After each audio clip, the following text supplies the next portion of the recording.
Hey Gratitude Seeker, our guest today has prepared for us a beautiful gift. It's a song written by her that I absolutely love. Without further ado, please enjoy Day of Gratitude.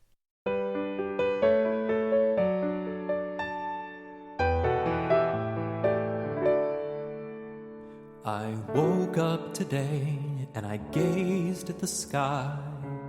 I said to myself, how lucky am I?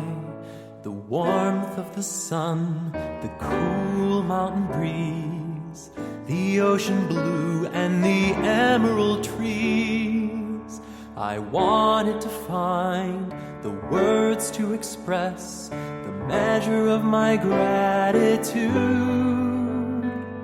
But two stubborn words fought to be heard above the multitude. Two stubborn words fought to be heard above the multitude. Thank you, the one true source of life. Thank you for my blessings and my strife. Thank you for your love when times were rough. Thank you.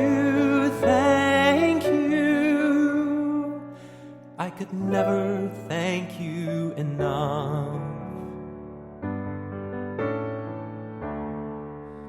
I woke up today and I wanted to say, what is so special on Gratitude Day? My family and friends, my comrades in peace, may they be fruitful and their numbers increase. I wanted to sing a song that would bring a measure of my gratitude. But two stubborn words fought to be heard above the multitude. Two stubborn words fought to be heard above the multitude. Thank you, my extended family. Thank you, for the times you nurtured me. Thank you, you made me a better me. Thank you, my beloved community.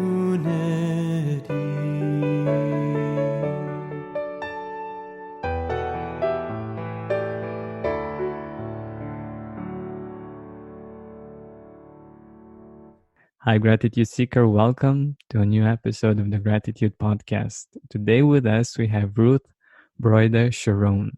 She's a filmmaker, an author, a journalist, and also the creator of Interfaith, the musical.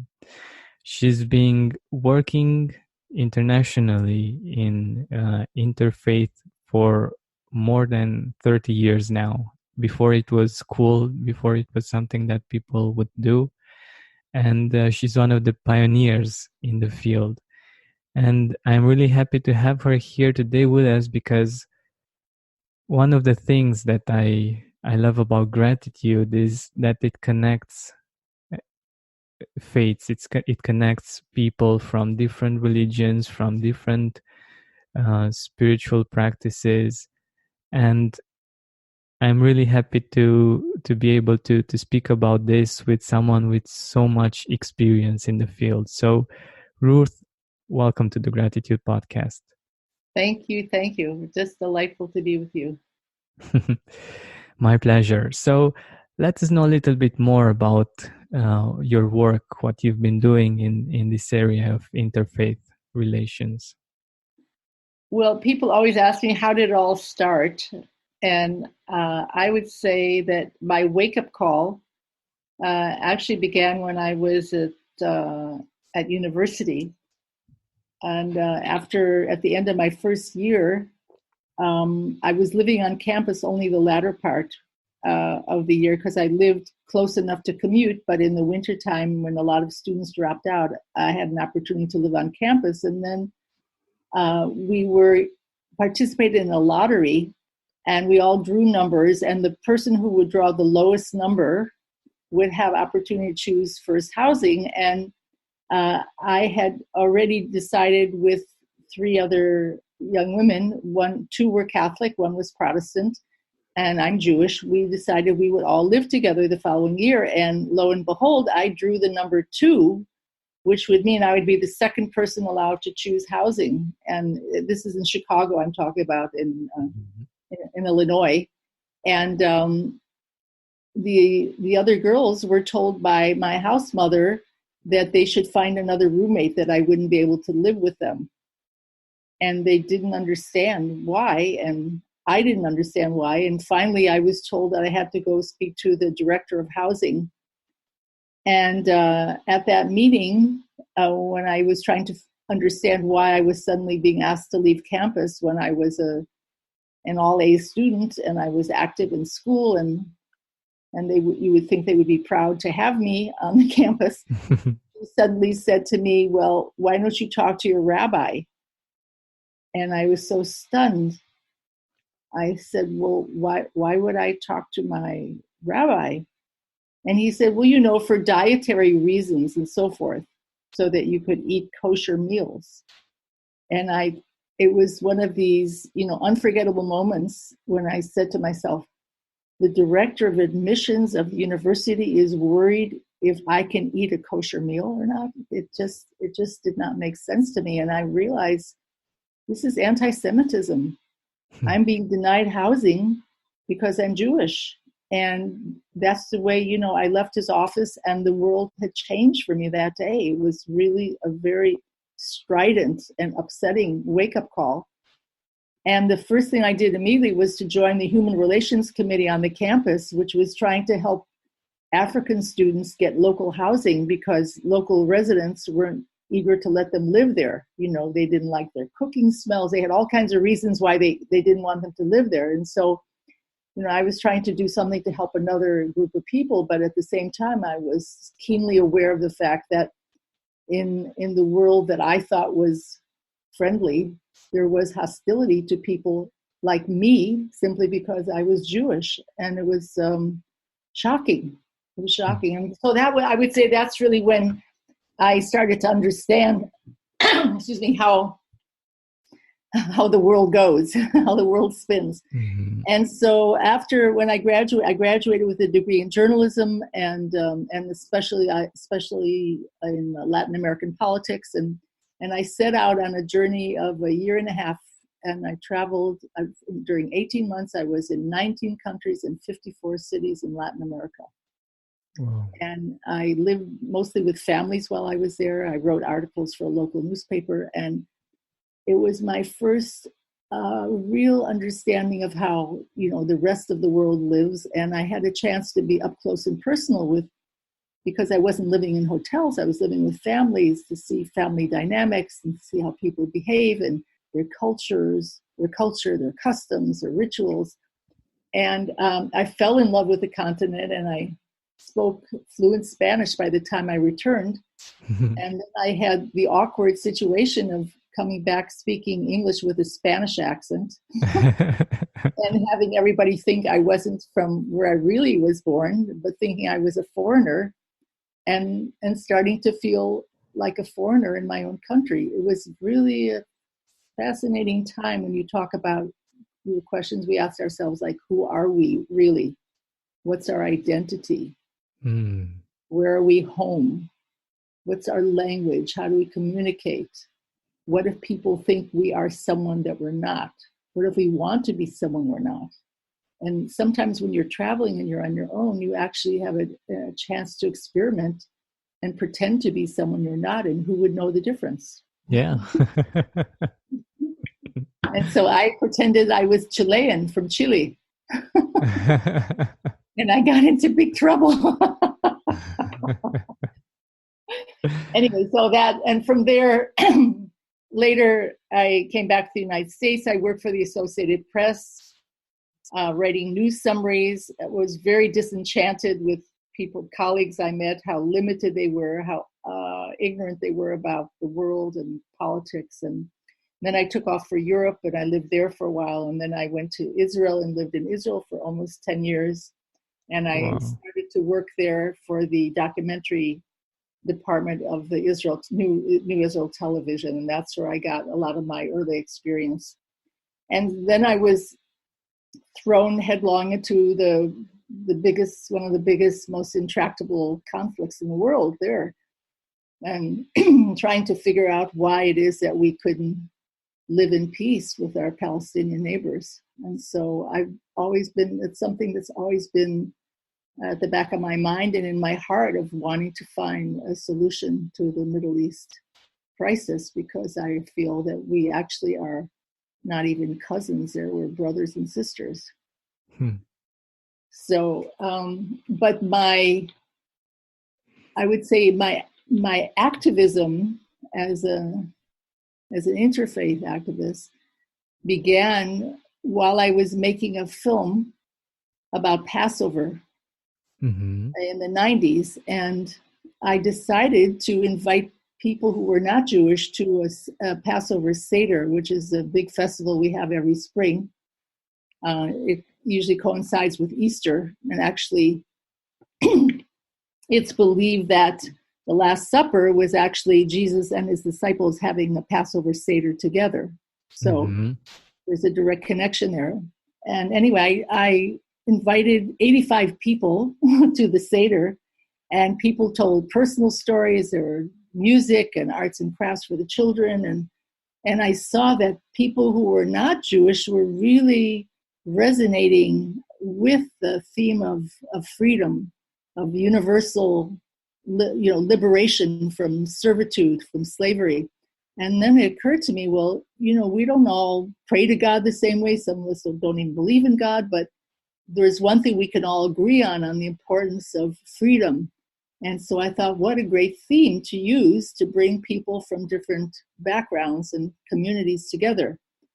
And I thought, well, I'm going to look for other people who are celebrating Passover and who aren't necessarily Jewish, and find out what draws them to this holiday. And so I ended up filming a Seder for battered women, for recovering alcoholics, the Catholic workers, a feminist Seder, men in prison who were not just Jewish, but Muslim, Christian. And I kept over and over, this theme kept coming up again about why this holiday is so powerful and how it brings people together. And I also discovered a community of 600 African Americans who were celebrating Passover because their pastor believed that you can't fully appreciate the life of Jesus unless you understand who he was as a Jew. And that means celebrating the Passover Seder. And it was as a result of that encounter that I had a chance to speak to a Black church in Watts in Los Angeles. And he called me to the pulpit, and he gave me a blessing for my work of conciliation, and he gave me the microphone. And I stood in front of this congregation. I didn't know any of the people there. I had no idea what I was going to say. And I started out by saying, I have a dream.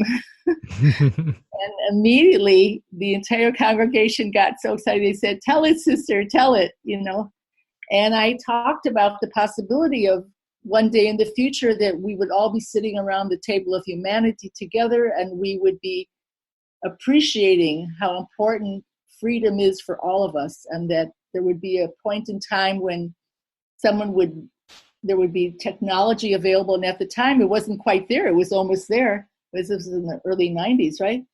It would be a possibility for someone in Japan to ask the question, why is this night different from all other nights? And someone in Holland would answer. And I just saw it all like this huge, it was an enormous vision of people coming together in Mount Sinai, where President Sadat of Egypt, this was after he was assassinated, but he had a dream of building a sanctuary Interfaith Sanctuary at Mount Sinai, where people from all over would come and worship together. And I saw him in the background smiling, and I just had this amazing image of huge table with people from all over the world sitting together and celebrating freedom at Passover. And when it was over, when I finished, a beautiful Black woman came up to me. She was a minister, and she said to me, "So how many people do you think you'll have going, and do you think you'll have them coming from Philadelphia?" I said, "What?" I said, "What?" And so she said, that trip where people from all over the world are gathered together to celebrate. I said, "This was a vision. I don't know." And so she said, "Well, I want to be there with you when you do that." Wow. And we exchanged phone numbers, and she kept calling me. And finally, I just said to her, "Why don't you come to my house for Friday night for a Shabbat dinner with my family, and we'll talk." And I was busy working on my film. I mean, basically, the film was what I was most invested in at the time, because I thought the film would be the perfect vehicle to describe what I was discovering about unity and how we could come together. But at that dinner, she's Black and I'm Jewish, and we were lamenting about the fact that at one time during the civil rights movement, the Black and Jewish communities had been so tight, so close, so supportive of each other. And now suddenly this was at a time when there was a lot of, when Reverend Farrakhan was speaking publicly against the Jews, there was a lot of distrust, the friendships had dissolved, and we were saying, we're two tribes of people that really understand each other. We understand what it means to be slaves. So we'll use this trip. Well, let's do it. Let's bring people together from all different communities, but let's concentrate on bringing Blacks and Jews together to make this interfaith pilgrimage. And when I said that to her, she looked like she was going to faint, and she started pounding her chest. And we said, "Dolores, what's going on?" And she said, "I can't believe this. I can't believe this. But I've had 3 ministers prophesy to me, and they all said the same thing. They said I would be leading the most unusual trips to the Holy Land, and it would be Blacks and Jews." Oh my God. And that was it. We looked at each other, and it was like, you talk about the hand of God descending on your shoulder, Mm-hmm. We knew that this is what we were supposed to do. And so we did it. We started organizing it, and we started taking these pilgrimages of people from all different communities. But the first time we did it in 93, we concentrated on inviting Blacks and Jews to travel together. And it grew, and we started to realize that, when you travel together, you have a different experience than if you just meet for an evening or you have a talk and so forth. But when you're traveling, and the talks we had at night, in the interfaith talks we had, were difficult. They were not just pleasant and exchanging information. All our prejudices came up, and they were there, bold and staring us in the face. And sometimes questions were asked that there were no answers to the questions. So it was a very profound journey, and I kept doing it with Dolores for several years, and then we did it in 93, 94, 95, and they were growing. And in the year 2000, I did it again. This time I did it without Dolores, because she was doing other things by then. But guess where most of the people came from in 2000 when I did it, the last time I did it? Philadelphia. So, how do we understand all that? It's miraculous things happen all the time that we have clues to the miracles, but we don't really understand them sometimes until retroactively we can look back and we say, isn't that phenomenal? Like, who would have known? Who would have guessed? And that propelled me into becoming an activist of actually seeking avenues, opportunities, activities, encounters, to bring people together and not just for dialogue, but that dialogue would be at the basis of it. But the idea was to develop trust and eventually friendship, and then for us to see beyond our stereotypes and our differences.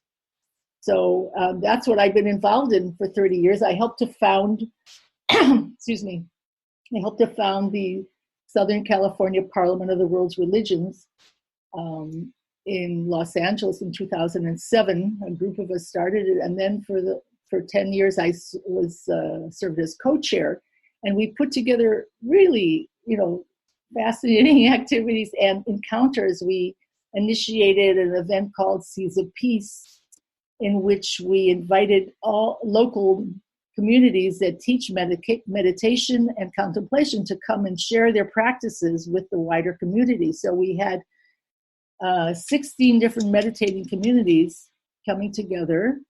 And that was the first year, and people loved it so much that the second year we will do it again. But we thought this time we're going to bring social action organizations so that people could also find places where they can invest their energies in this process of us doing not just inner work, but outer work as well. And Marianne Williamson, who is running for president, she's one of the candidates for the Democratic Party. She was our keynote speaker that year, and she said that, it's unless the people who are doing the meditation are also doing social action, and unless the people doing social action are also doing inner work, there is no way to make this all happen, that there has to be a bridge between those two worlds.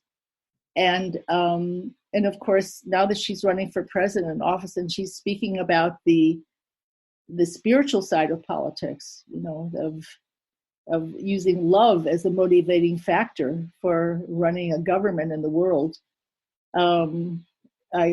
I don't think she'll be elected, but I think she has raised the level of our conversation very significantly, and she's talking about things that she wants to establish a Department of Peace. Well, we have a Department of War, why not have a Department of Peace? Anyway, I've been talking for a long time. I will give you a chance. No problem.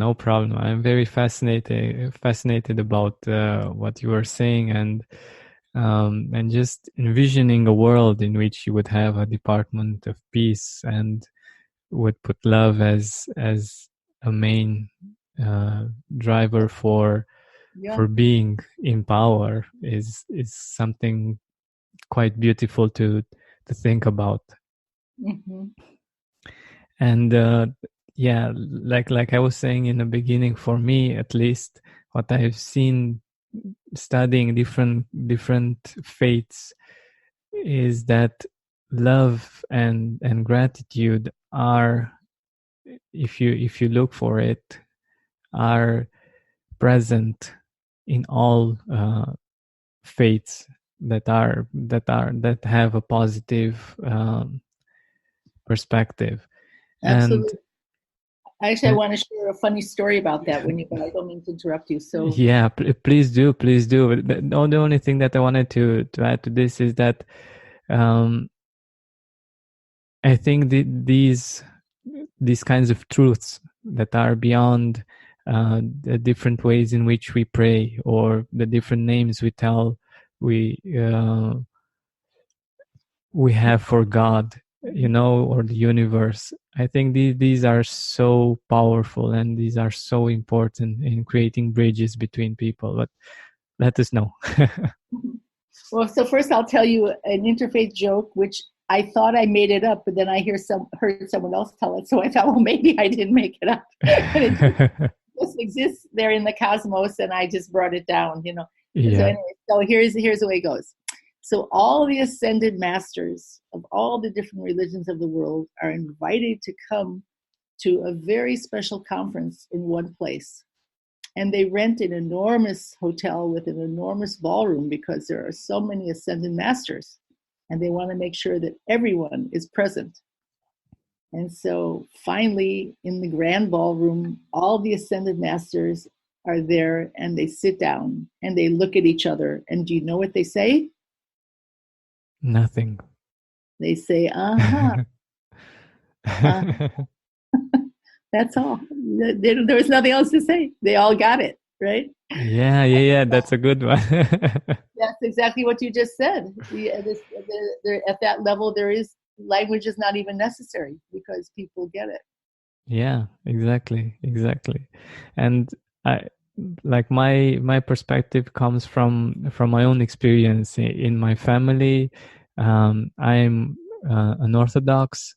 My grandma, which raised me, was Catholic, Mm-hmm. and my brother, since I've been like 7, he's been into spirituality in general and practicing yoga and meditation and things of this nature.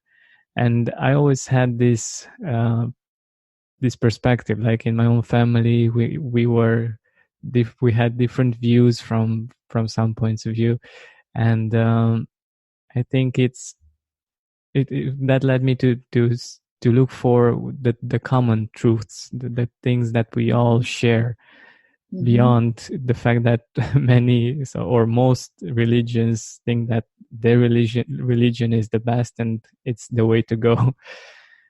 And I think that's a very powerful thing to see what's the truth beyond these ways of expressing it, you know.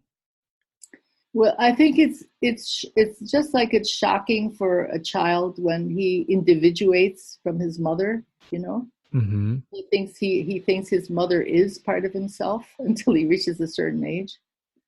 And then I remember when my rabbi once told us, "You realize God isn't Jewish," and there was a stunned silence.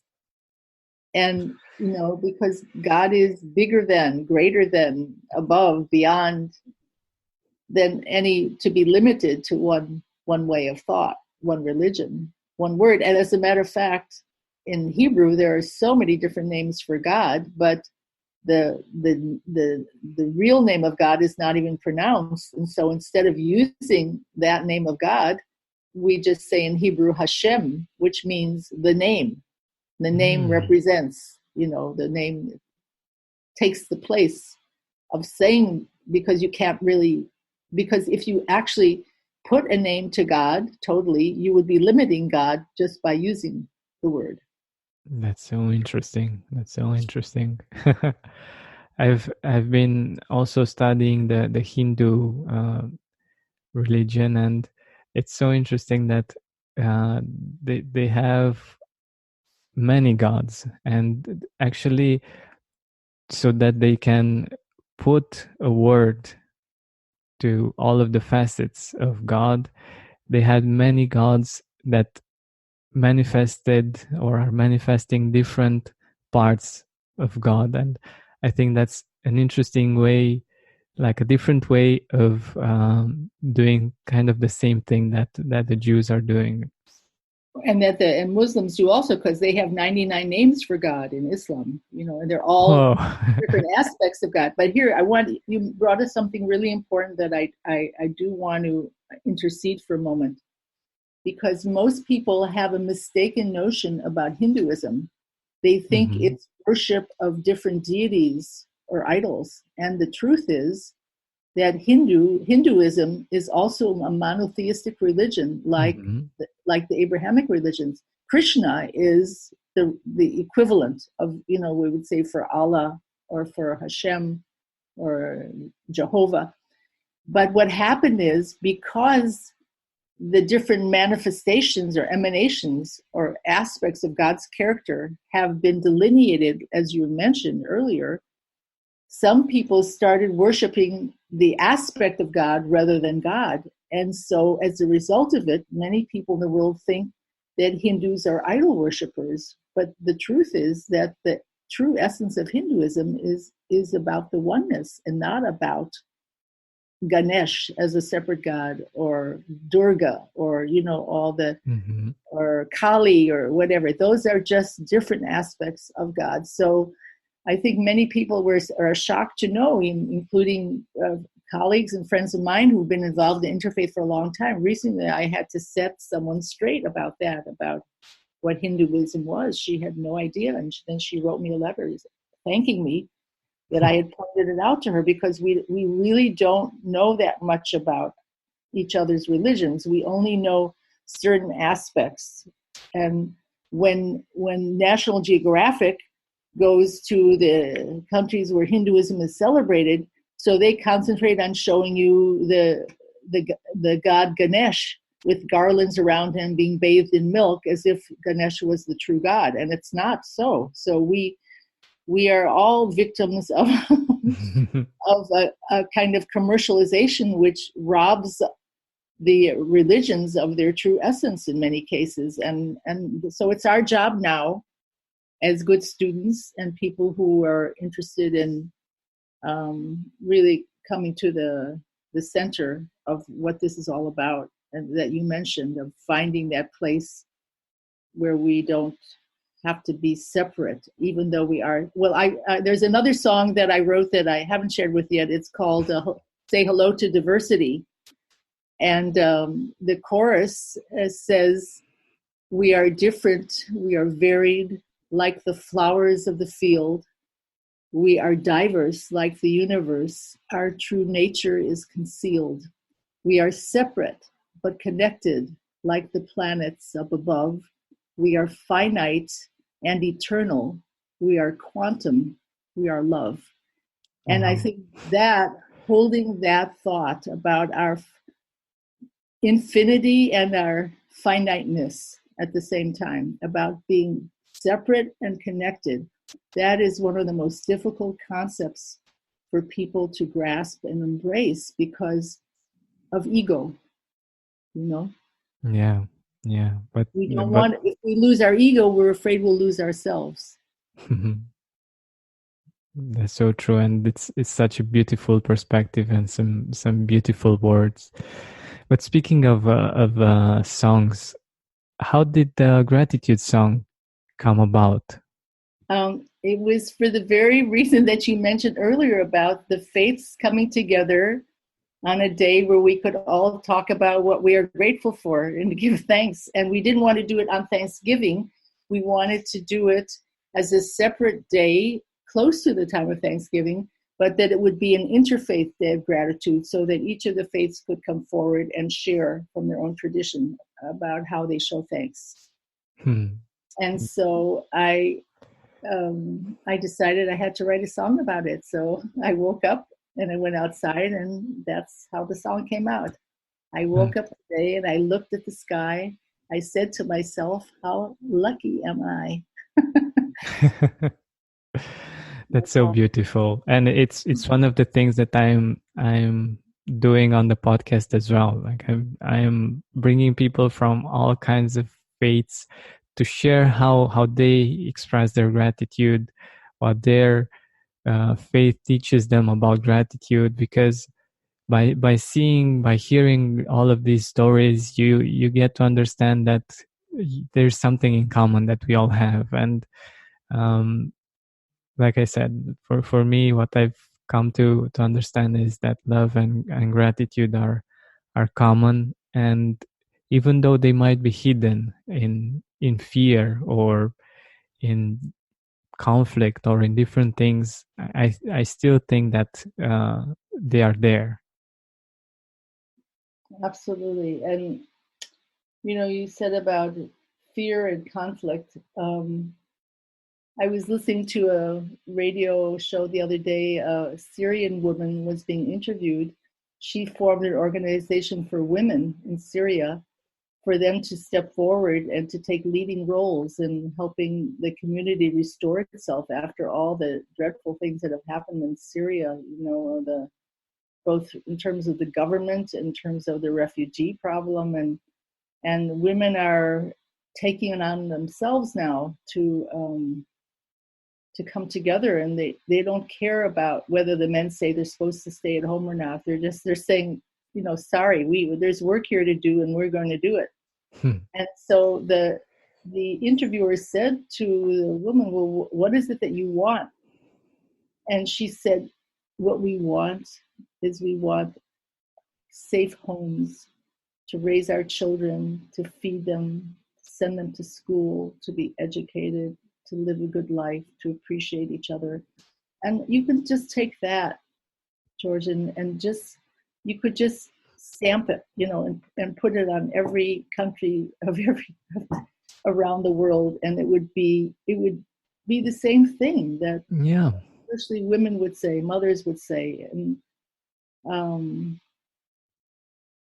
it makes me so crazy sometimes to thinking about, how did we go so far astray? Is this some grand exercise God is putting us through so that we can come back to the basics and appreciate one another? In Islam, there's a very beautiful surah. It's a passage in the Quran which says, God says, I intentionally made you all different so that you would struggle to come together and find a way to coexist.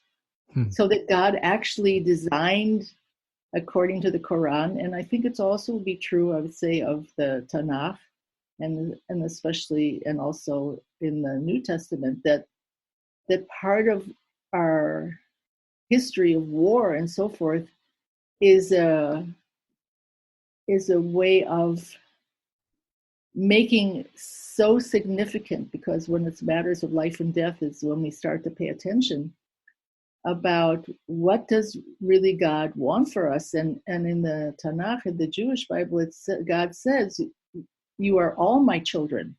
The Israelites may be the firstborn in the sense of that of recognizing a nation, but he said, you are all my children. And on Passover, when we talk about how the Hebrews, they crossed the Sea of Reeds, and the Egyptians were pursuing them, and finally the sea closed on them, and all the Egyptians were drowned with their chariots, and everybody was the enemies were dying, and the Israelites were rejoicing, and God says, no, don't rejoice, because the Egyptians are also my children too. Don't rejoice at your enemy's death. And that notion, is so precious. But it seems like we don't really, even if we master it in one generation, it cannot be transmitted through our DNA, that the next generation has to learn it from going through the same experience. Wow. That's interesting. And I think just looking at this possibility of us coming together and seeing that in fact we are all children of God, and we are all here together, and we have to take care of this planet that we were given together, and just seeing the fact that there are differences, but that doesn't mean that we shouldn't love each other, we shouldn't appreciate each other, and even more so for the differences that we have, because those bring beauty in different ways. Exactly. I think that what's happening with our climate now, and look, the Native Americans have been saying the same thing for 4,000 years. Nobody's paid attention. Finally, we're saying, oh, we have to take care of the earth. It's we're stewards, and we have to be sure that we care for the earth. But we've been hearing that for a long time. We haven't paid attention. But the fact that things are in jeopardy now, that species are dying, that there's whole tribes and communities have to relocate because they don't have enough water because of this. The glaciers are melting. We're in dire straits. I don't know whether it's true that there are only 12 years left for us to be on the earth. I find it hard to really understand that. I don't know whether any of us can really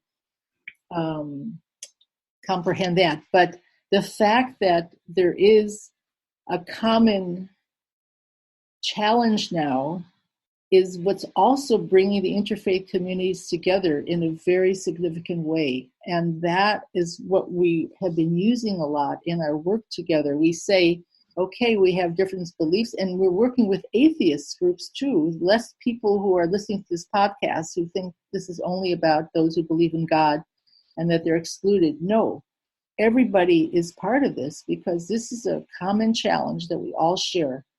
And there are things for us to do together that are not based on, as you said, how we call God or how we pray to God or thing. It's really based on survival of the species. And if we are joined together, we're so much more powerful than if we're just individual little groups of people trying to do something. We know that. Margaret Mead, the famous anthropologist, said that. You find 5 committed people together in one group and you can change the world. I really believe that. I really believe that. That's so true. That's so true. And I was thinking about how all of the, like, what we see from on the outside, that's really remarkable, and you can actually get a better sense of things, like the fact that we were able, thanks to getting together and building something, we were able to build all kinds of amazing buildings around the world. Mm-hmm. And just with the power of the group, the power of people coming together and knowing that they have a specific goal, that they want to create this building, let's say, and that's so powerful. And when we think about all of the gifts that we all have, bringing them together can be amazing.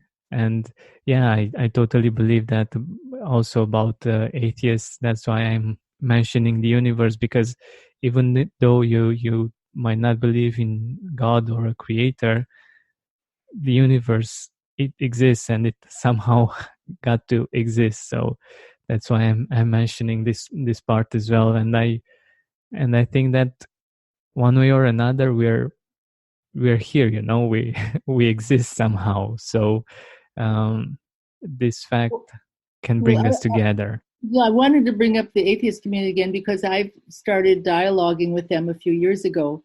And, one of the things that became very clear to me is that, first of all, they feel disenfranchised and alienated the way the gay community did for many years. And they feel that they are lesser in the eyes of believers, that they don't occupy the same human space because they don't believe in God. And it's problematic for them to feel like they're always on the outside, of society. And when you talk to them, the thing that becomes eminently clear is that they care about being good parents. They care about values. They care about the environment. They care about good schools. They care about, healthy food and so forth. They don't care less than people of faith or belief do.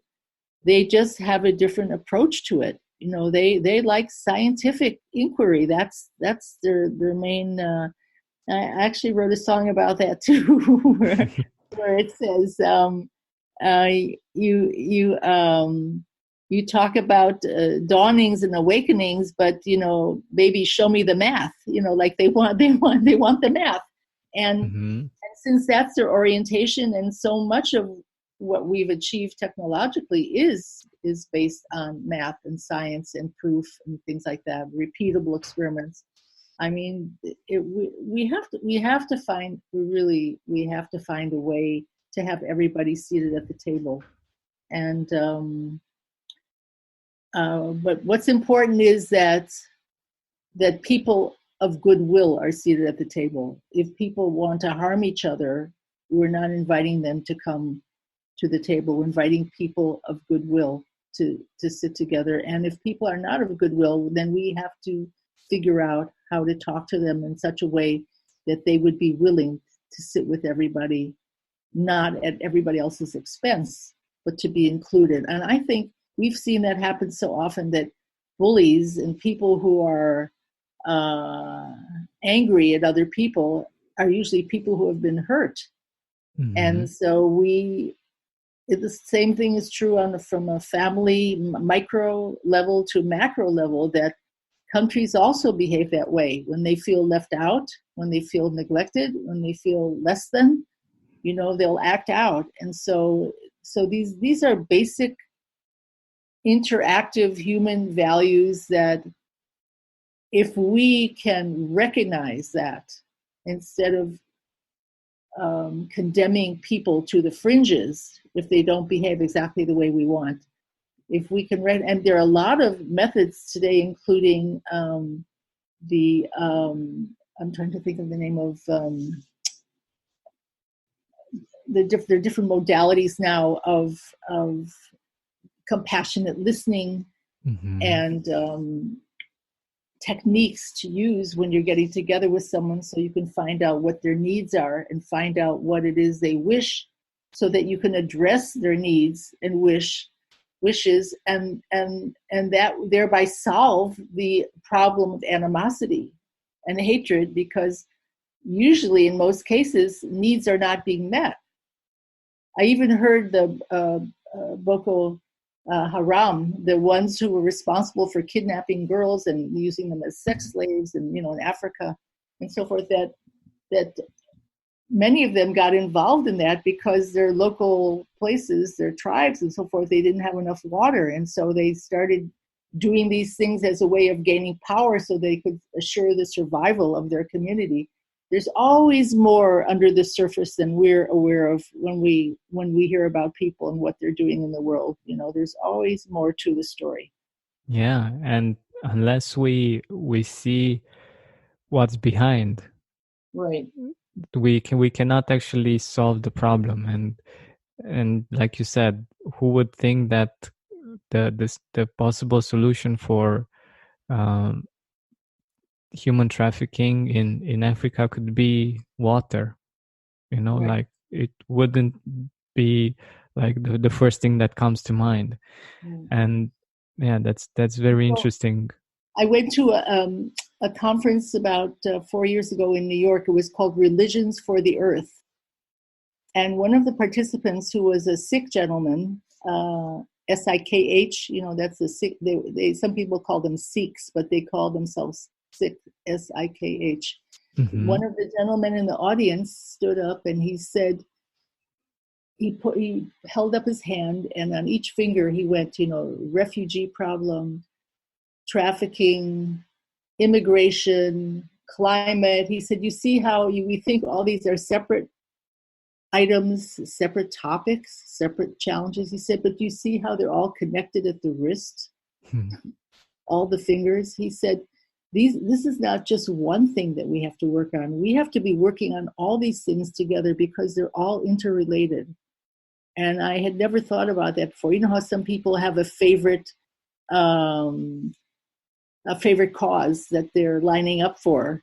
Yeah. And that cause becomes the most important thing they're doing in their life, and they give all their energy and passion to it, and that's great.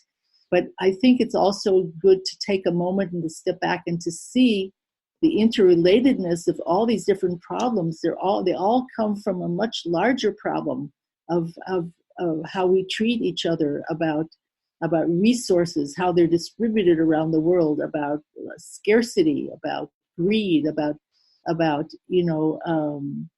othering, making people unlike yourselves other and therefore not deserving. They're all about what is the value of a human life. If you can take an 8-year-old girl and make her a sex slave, does she have any value? These are the kind of questions that actually go to a much larger issue about how we address creation of God and God's creatures and the earth and everything therein. Yeah. And by the way, I'm really curious, what do you think we can do, each of us, me, the listeners, what can we do to make this interfaith communication and appreciation better? Like, what can we do to improve things? Well, I'm glad you asked me that question because I have an answer for it. I've given talks all over the world and on university campuses, and the question always comes, what can one person do, right? Yeah.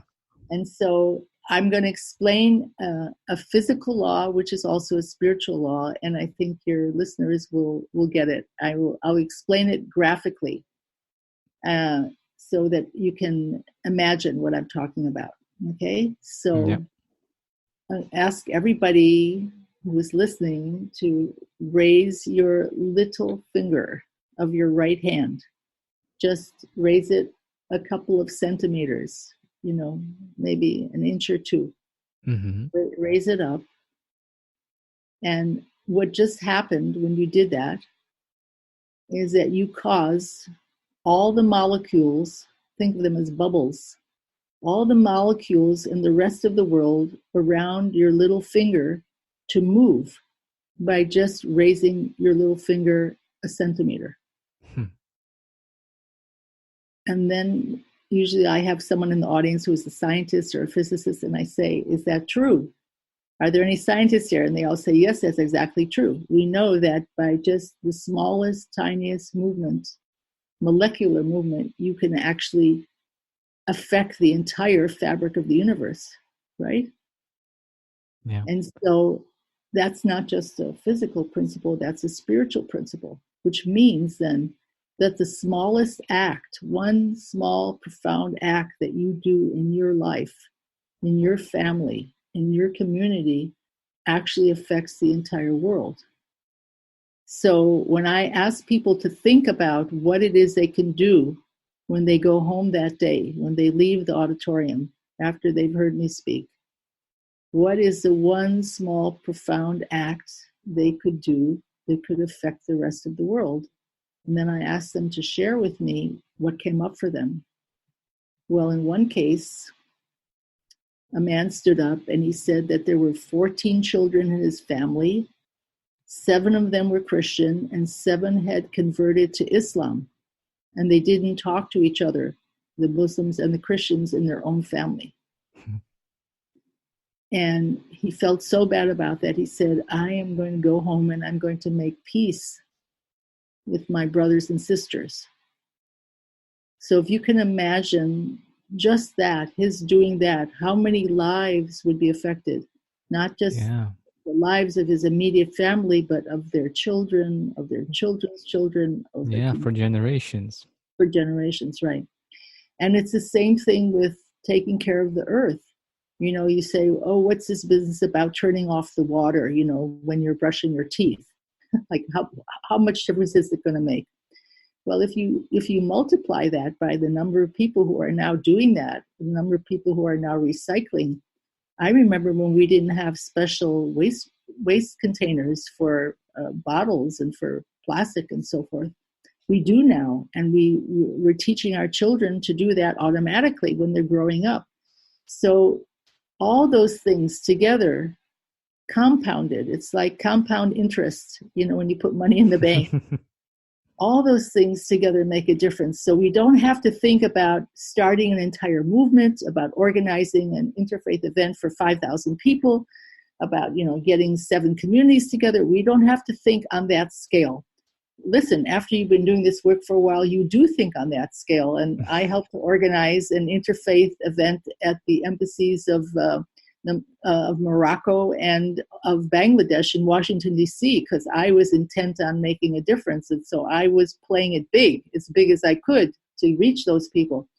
But it doesn't have to be. It's just, all you have to know is that even one person can make a difference in the world. And in your own community, your own family, in your own life, if you water your friend's lawn when he's on vacation, if he didn't ask you to, as an act of kindness, you've made a difference in the world.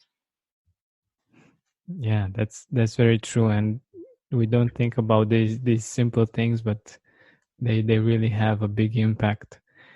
And since we're nearing the end of our time together, I wanted to ask you, what are you grateful for? Who are the people in your life that you're grateful for? God, such a long list. Well, first of all, I'm grateful to the Creator, first, foremost, for giving me life, for guiding me. And there's a really beautiful blessing in Hebrew that we say on special occasions, and I'd like to say it with you. And then I'll tell you the other people I'm grateful for. It's called the Shehechianu prayer. And it goes, the translation is, first, thank you, Creator of time and space, Master of the Universe, for breathing life into me, for guiding me, and for bringing me to this special day so that I could be on your podcast. Whatever the occasion is, it never happened before. It'll never happen again quite like this.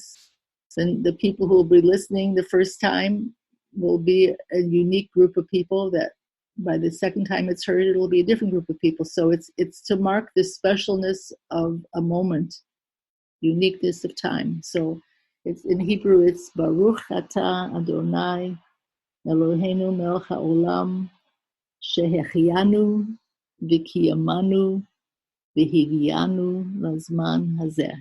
That's that special blessing.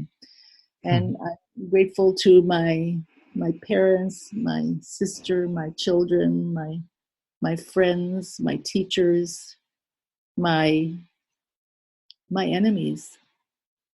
I'm grateful to the people who help me distinguish right from wrong. I'm grateful even for, as the song says, for also my life and my strife. You know, I think we can't appreciate goodness. We can't appreciate light unless there's also darkness by contrast. So I'm grateful for all the varieties of things. I'm grateful sometimes for even illness, because it's an opportunity to stop and think about our bodies, what they need, why it is we're sick, what can we do to replenish ourselves, how much we have to be grateful for that we can get up in the morning, dress ourselves, you know, go to work, hug someone. I have a very long list of people I'm grateful for. I can imagine. I'm grateful for you, for what you're doing in the world, Georgian. Thank you. Thank you. So am I for you, and for all of the work that you've been doing for so many years. I think it's so important and so profound. And I'm sure that, like you were saying, many of the results from this will be seen maybe decades or hundreds of years from now. And having this kind of vision and this kind of strength to keep on doing what you're doing is amazing, and it's very inspiring for me. So thank you. Thank you. Well, I want to make a date with you for several hundred years from now. Awesome. Let's do another podcast and let's look back and see how the world has changed, and maybe we'll be able to see what differences we've made, and we'll also see there's another beautiful Hebrew saying that I think a lot in this work. It says, "It is not upon you to finish the work, but neither can you resist from doing it." And that's it, that we don't get in our lifetime to finish the work, but we still have a responsibility to do, even if it's a small part, even if it's just raising our little pinky, our little finger, to make a difference in the world. We all have that responsibility. That's an amazing message to end with. And wow, it's so strong, and it's so true that we have the power to change the world, even with the smallest acts. So thank you so much for being here with us. Let our audience know where they can find you. Where can they find your work? Go to interfaiththemusical.com. Unfortunately, we didn't have a chance to talk about that, which I would love to talk about. Do let us know. Do let us know about that. Yeah. It's on its way, and the album has been released with 11 of the songs, and they're funny and they're poignant, and the most important thing is that they celebrate our magnificent humanity, and that's something to be celebrated. Amazing. I love that. And so it's interfaiththemusical.com. Right. Perfect. And then the tagline is okay. Broadway bound on the wings of peace. You on Broadway, Georgian. Beautiful. So much. Yeah, thank you for being here with us and for sharing so much amazing, so many amazing thoughts and so much wisdom. I really appreciate it. Thank you. Thank you. God bless.